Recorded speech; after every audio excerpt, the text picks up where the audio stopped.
Assalamualaikum warahmatullahi wabarakatuh. Selamat datang di pembelajaran pendidikan agama Islam dan budi pekerti. Bersama Ibu Fitri Ikawati, Guru SMP Negeri 1 Mojo Kediri. Pada kesempatan kali ini, kita akan belajar dengan tema menjadi remaja yang rendah hati dengan sujud syukur, sujud sahwi, dan sujud tilawah. Apa itu sujud? Pertama, berlutut serta meletakkan dahi di lantai. Kedua, pernyataan hormat dengan berlutut serta menundukkan kepala sampai ke tanah.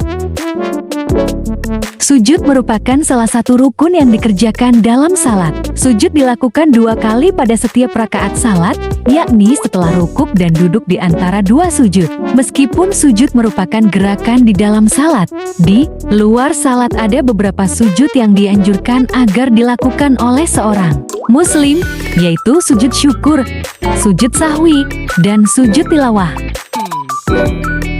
Tata cara bersujud. Tata cara bersujud disampaikan oleh para ulama dalam kitab-kitab fikih. Sekurang-kurangnya sujud dilakukan dengan meletakkan dahi ke tempat sujud. Sebagian ulama mengatakan bahwa sujud wajib dilakukan dengan 7 anggota badan, yakni dahi, 2 telapak tangan, 2 lutut, dan 2 ujung jari kedua kaki.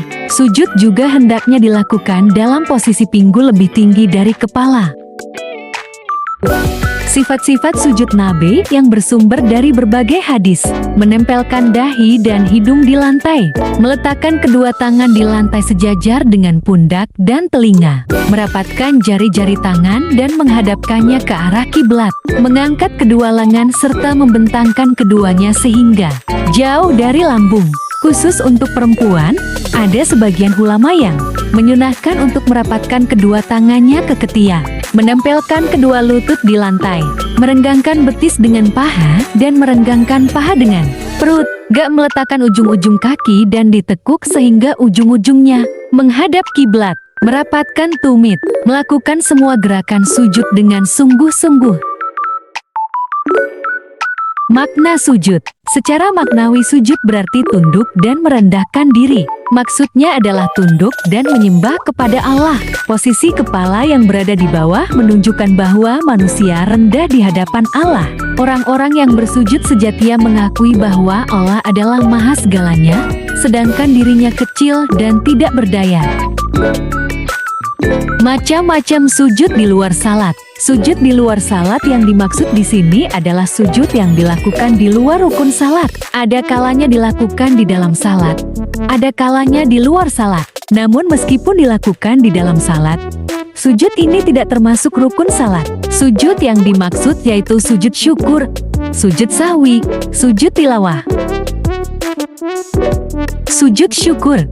Apa itu sujud syukur? Sujud syukur adalah sujud yang dilakukan sebagai perwujudan dari rasa syukur. Sujud syukur dilakukan saat hati dan pikiran menyadari betapa besar nikmat yang dianugerahkan oleh Allah. Sujud syukur juga bisa dilakukan karena terhindar dari bahaya kesusahan yang besar. Hukum sujud syukur. Mayoritas ulama berpandangan bahwa sujud syukur hukumnya sunnah. Artinya sujud syukur dianjurkan untuk dilakukan. Apabila melakukannya, akan mendapatkan pahala. Jika tidak mendapatkan kebaikan ataupun dosa karena meninggalkannya. Dalil sujud syukur. Dari Abu Bakrah, sesungguhnya apabila datang kepada Nabi sesuatu yang menggembirakan atau kabar suka, beliau langsung sujud bersyukur kepada Allah. Hadis riwayat Abu Dawud dan At-Tirmizi.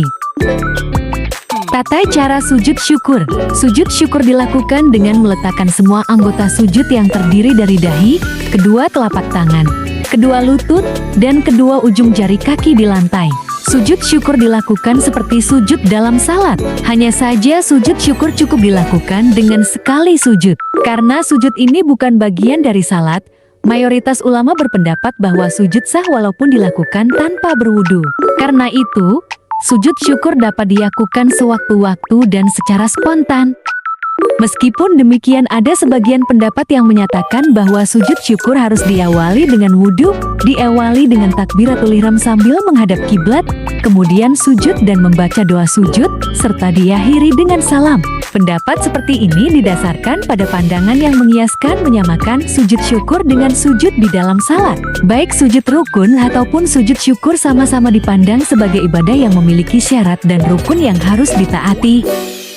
Bacaan sujud syukur. Secara umum, bacaan doa dalam sujud syukur terdiri atas tasbih, tahmid, dan doa. Ada juga yang berpandangan bahwa bacaan sujud syukur sama dengan bacaan sujud dalam salat. Selain itu, ada sebagian pandangan yang berpendapat bahwa bacaan sujud syukur sama dengan bacaan sujud tilawah yang diajarkan oleh Nabi Muhammad. Apa itu sujud sahwi? Secara bahasa sahwi berarti lupa terhadap sesuatu atau lalainya hati terhadap suatu perkara. Sujud sahwi merupakan sebutan untuk dua sujud yang dilakukan oleh orang yang salat untuk menggantikan kesalahan yang terjadi di dalam salatnya karena lupa. Hukum sujud sahwi. Terdapat perbedaan pendapat di antara ulama tentang hukum sujud sahwi. Ulama-ulama di Indonesia pada umumnya berpandangan bahwa hukum sujud sahwi sunnah. Namun ada sebagian yang berpendapat hukum sujud sahwi menjadi wajib apabila yang terlupakan merupakan rukun salat yang sifatnya wajib. Dalil sujud sahwi. Dari Abu Sa'id Al-Khudri, ia berkata, Rasulullah bersabda, apabila salah seorang dari kalian ragu dalam salatnya dan tidak mengetahui berapa rakaat dia salat, 3 atau 4 rakaat, maka buanglah keraguan dan ambillah yang pasti, kemudian sujud 2 kali sebelum salam. Hadis riwayat Muslim. Hadis tersebut menyebutkan salah satu sebab dilaksanakannya sujud sahwi, yakni ragu jumlah rakaat yang dikerjakan. Jika terjadi kondisi seperti ini, jumlah rakaat yang sedikit dijadikan sebagai ukuran.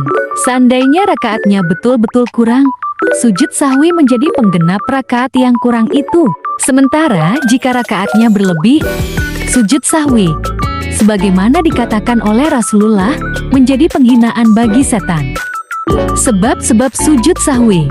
Sebab dilaksanakannya sujud sahwi adalah sebagai berikut. Pertama, ragu jumlah rakaat yang dikerjakan. Kedua, rakaat yang dikerjakan kurang. Ketiga, rakaat yang dikerjakan berlebih. Keempat, lupa tahiyat awal. Bagaimana cara melaksanakan sujud sahwi? Tata cara sujud sahwi, baik sebelum maupun sesudah salam. Sujud sahwi diawali dengan bacaan takbir, diiringi gerakan sujud, bangkit duduk iftirasi di antara dua sujud, sujud kedua, bangkit dari sujud dalam keadaan duduk tawaru, dan diakhiri dengan salam. Bacaan sujud sahwi. Bacaan sujud sahwi, menurut sebagian pendapat, sama dengan bacaan sujud yang dibaca dalam salat. Namun ada sebagian pandangan yang berpendapat ada bacaan yang dianjurkan pada saat sujud sahwi. Bacaan yang dianjurkan tersebut adalah sebagai berikut. Subhana man la yanamu wa la yashu. Maha suci zat yang tidak pernah tidur dan lupa. Sujud sahwi bisa dilakukan sebelum maupun sesudah salam. Sujud sahwi dilakukan sebelum salam apabila munculnya keraguan terjadi sebelum salam. Dalam situasi seperti ini, seseorang yang salat melaksanakan 2 kali sujud terlebih dahulu sebelum salam. Sujud sahwi dilakukan setelah salam apabila munculnya keraguan atau datangnya informasi tentang kekurangan atau kelebihan rakaat salat diperoleh setelah salat selesai. Dalam keadaan seperti ini, salat tidak perlu diulang. Cukup menggenapi rakaat salat yang kurang, lalu melakukan 2 kali sujud sebelum salam.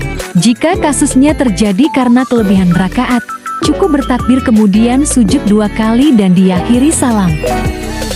Jika dilaksanakan dalam salat jamaah, makmum wajib mengikuti sujud sahwinya imam. Seandainya ada penyebab yang mengharuskan dilakukannya sujud sahwi, sedang imam tidak melakukannya, makmum tidak boleh melakukan sujud sahwi sendiri.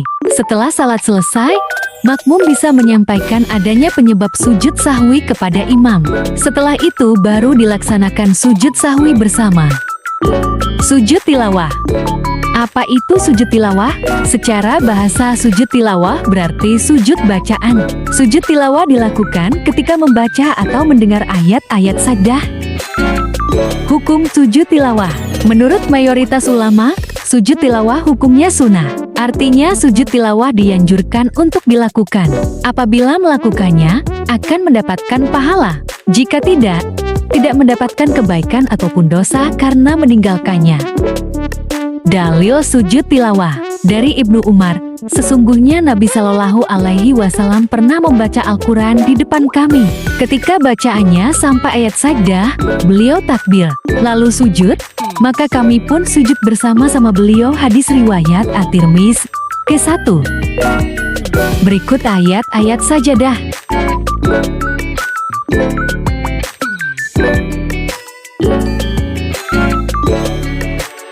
Ayat-ayat itu diberi tanda di dalam mushaf Al-Quran. Beberapa mushaf menandainya dengan tulisan as-sajdah kecil di pinggir halaman sebaris dengan ayatnya.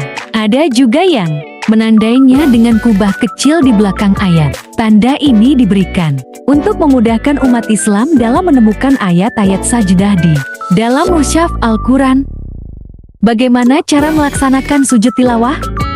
Sujud tilawah di dalam salat. Jika dilaksanakan di dalam salat, sujud tilawah dilakukan dengan cara bertakbir. Setelah dibacanya ayat sajdah tanpa mengangkat tangan, dilanjutkan dengan sujud 1 kali. Setelah itu bangun dari sujud untuk berdiri lagi dan melanjutkan salat. Jika bacaan ayat Al-Quran dalam salat belum selesai, bacaan dilanjutkan sampai selesai, kemudian dilanjutkan ruku. Adapun jika bacaan ayat sudah selesai, setelah bangun dari sujud, langsung dilanjutkan dengan ruku. Jika dilakukan di dalam salat berjamaah, sujud dilakukan mengikuti imam. Jika imam sujud ketika membaca ayat sajadah, maka makmum ikut sujud. Jika imam tidak sujud, makmum juga tidak sujud. Sujud tilawah di luar salat. Jika dilakukan di luar salat, ada beberapa pendapat sebagai berikut. 1.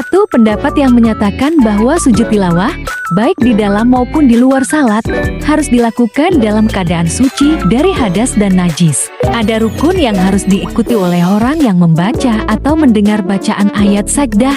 Rukun sujud tilawah terdiri dari niat, takbiratul ihram, sujud, dan salam. Selain itu, dalam sujud disyaratkan agar dilakukan dengan menghadap kiblat serta menutup aurat. 2. Pendapat yang menyatakan bahwa pelaksanaan sujud tilawah di luar salat tidak mensyaratkan keadaan suci dari hadas dan najis. Pendapat ini juga berpandangan bahwa takbiratul ihram, salam, dan menghadap kiblat tidak disyariatkan dalam sujud tilawah. Pendapat ini berpandangan bahwa persoalan-persoalan tersebut bersifat mubah. Bacaan sujud tilawah. Sajadah wajhiyal lillazi khalaqahu wa syawarahu wa siyaku samahu wa basyarahu bihaulihi wa quwwatihi. Wajahku bersujud kepada zat yang menciptakannya dan menjadikan untuknya pendengaran dan penglihatan dengan kekuasaan dan kekuatannya. Fungsi dan peran sujud dalam kehidupan. Sujud memiliki makna merendahkan diri di hadapan Allah, yakni mengakui bahwa Allah adalah maha segalanya, sedangkan dirinya kecil dan tidak berdaya. Posisi sujud yang meletakkan kepala sebagai bagian tubuh paling terhormat, sejajar dengan kaki, menunjukkan kuatnya makna sujud. Saat itu seorang hamba benar-benar ketidakberdayaan sekaligus keagungan Allah. Kesadaran tentang ketidakberdayaan di hadapan Allah akan membimbing kita menuju sifat rendah hati tawaduk. Kita akan terbebas dari segala kesombongan, seperti sombong karena kekayaan, pangkat, jabatan, ilmu, ketampanan atau kecantikan, keberhasilan, kesuksesan, dan sebagainya. Dalam sujud, kita akan merasa bahwa semua itu hanyalah karunia Allah semata. Kita akan menyadari sepenuh hati bahwa manusia merupakan tempat salah, lupa, dan ketidakberdayaan. Sikap rendah hati merupakan sikap yang positif dalam kehidupan manusia. Secara individual, sikap rendah hati akan memotivasi diri agar tidak cepat merasa puas dengan hasil yang diperoleh saat ini. Kita akan merasa bahwa yang sudah kita peroleh bukan karena kehebatan diri kita, melainkan semata-mata karena ridha Allah. Karena itu, kita akan termotivasi untuk melakukan yang lebih baik lagi. Secara sosial, sikap rendah hati akan membimbing kita untuk menghargai dan menghormati orang lain. Kita akan terhindar dari sikap merendahkan orang lain meskipun kita memiliki berbagai kelebihan dibanding orang. Itu, kita akan merasa bahwa kelebihan yang kita miliki hanya berasal dari Allah. Karena itu, akan terbangun kehidupan sosial yang harmonis di masyarakat. Dengan demikian fungsi dan peran sujud dalam kehidupan di antaranya adalah sebagai berikut. Mendekatkan diri pada sifat tawaduk, menjauhkan diri dari sikap sombong, memotivasi untuk meraih prestasi, terciptanya harmoni di masyarakat. Manfaat sujud bagi generasi muda Islam. Masa remaja merupakan masa yang penuh tantangan. Pada masa ini, kebutuhan agar keberadaannya diakui oleh orang lain mulai dominan. Karena itulah masa remaja disebut sebagai masa pencarian jati diri. Pada masa ini, para remaja mencari karakteristik dirinya masing-masing untuk mendapatkan pengakuan dari orang lain.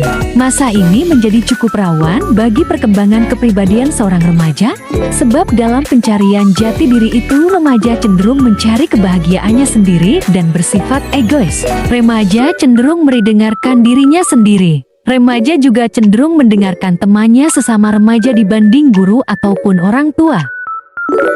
Manfaat sujud bagi generasi muda Islam. Ajaran Islam tentang sujud dapat membimbing remaja agar memiliki kontrol emosi yang stabil.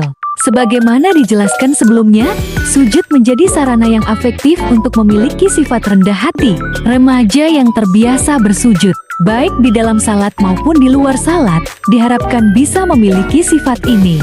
Ingat, rendah hati, bukan rendah diri.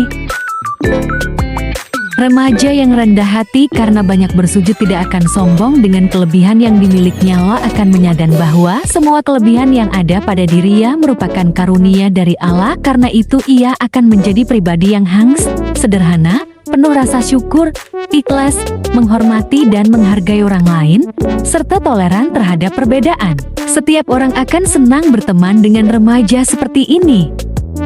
Kesimpulan, sujud mengandung makna tunduk dan merendahkan diri. Maksudnya adalah tunduk dan menyembah kepada Allah. Sujud syukur, sujud sahwi, dan sujud lawah merupakan sujud yang bukan menjadi bagian dari rukun salat. Remaja yang rendah hati karena banyak bersujud tidak akan sombong dengan kelebihan yang dimilikinya. Ia akan menyadari bahwa semua kelebihan yang ada pada dirinya merupakan karunia dari Allah. Karena itu, ia akan menjadi pribadi yang hangat, sederhana, penuh rasa bersyukur, ikhlas, menghormati dan menghargai orang lain, serta toleran terhadap perbedaan. Setiap orang akan senang berteman dengan remaja seperti ini. Tidak ada yang lebih indah dari hubungan antara kamu dan Sang Pencipta saat berada di dalam sujud. Terima kasih sudah mengikuti pembelajaran pada hari ini. Semoga bermanfaat. Sekian, terima kasih. Wassalamualaikum warahmatullahi wabarakatuh.